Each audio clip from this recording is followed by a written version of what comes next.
There are places and situations where you absolutely depend on your stove, because you need to melt water to drink and of course to cook. The OmniFuel stove is dependable and it burns just about any kind of fuel, such as LP gas, white gas, petrol, gasoline, kerosene, paraffin, diesel and even aviation fuel, which makes it easy to travel with even in remote places. Once you fill the fuel bottle up, maximum to this line, you attach the pump.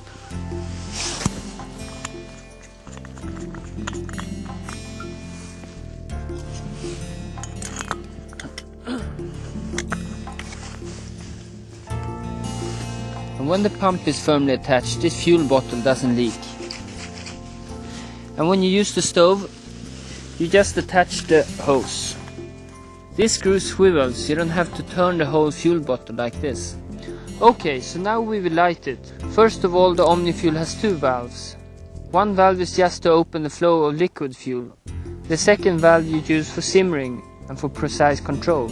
Once you have pressurized the fuel bottle, and this you do by pumping about 20 times or so if the fuel bottle is full. Then you place the fuel bottle with the text on facing up. Open the first valve and then the second. When you do this, the fuel squirts out and wets this little pad. Let it spray for a couple of seconds and then you turn the second valve off. Now it's time to light the stove. Remember to light it all the way down on the priming pad.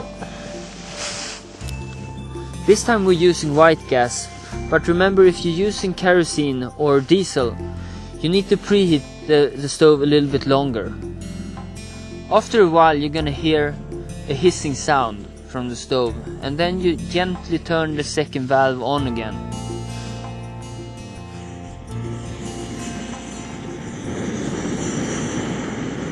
Now the stove is gonna start burning with a very efficient flame. The OmniFuel is quite silent, but it will get even more silent when you put the pot on. I'm using a Primus pot, which makes the stove much more efficient than if you're using an ordinary pot. When you turn off the stove, just flip the bottle over like this. Don't turn the valves off yet, because if you do, there will still be fuel in the hose. Wait for about 60 seconds and the flame will die.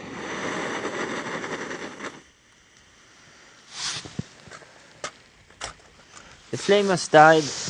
Now I turn both valves off.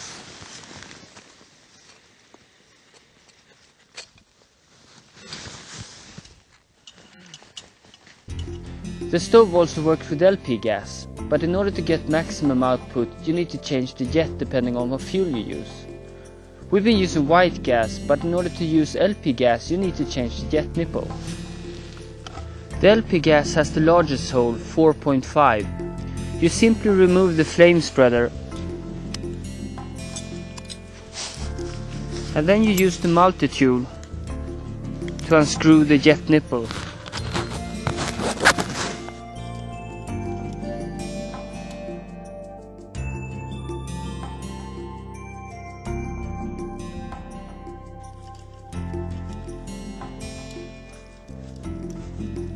When you buy the OmniFuel, it's the jet for the LP gas that is mounted. Last you attach the flame spreader and then you attach the hose.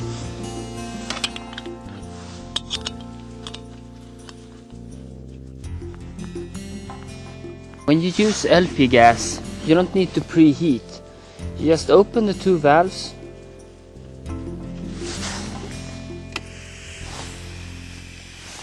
and light the stove.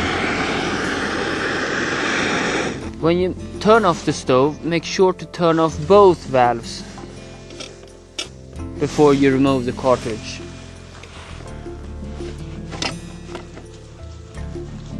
One of the advantages for this stove is that it's very rugged and that you can do the maintenance yourself if needed. One thing that you need to do regularly is to clean the jet nipple, then use the multi-tool. You'll need to clean the jet more often if you're using kerosene or diesel.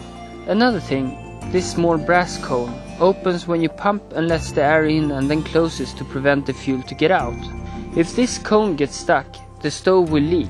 This is extremely rare, but if it happens, just take it out and put it back inside. The O-ring goes in first. Then, if you haven't used your stove for a long time, this leather gasket might dry up. You notice this when the pumping is ineffective and you can't build up pressure. There is no need to replace it, just grease it up and it will work again. That's all. Bye.